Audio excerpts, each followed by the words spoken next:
warahmatullahi wabarakatuh.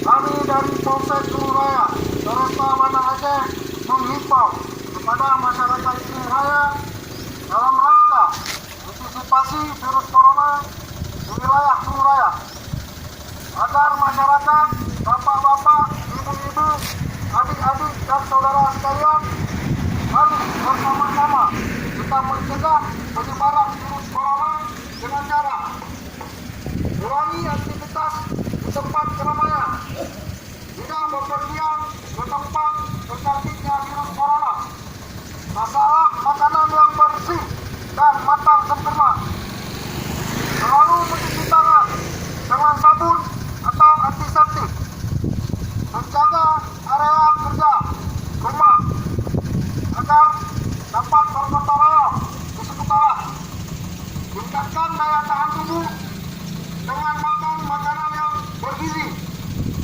Bila demam, batuk, dan sesak napas, segera periksa ke puskesmas terdekat.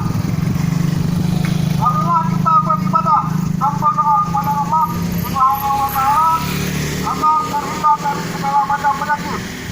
Demikianlah yang dapat kami sampaikan kepada masyarakat Gunung Raya.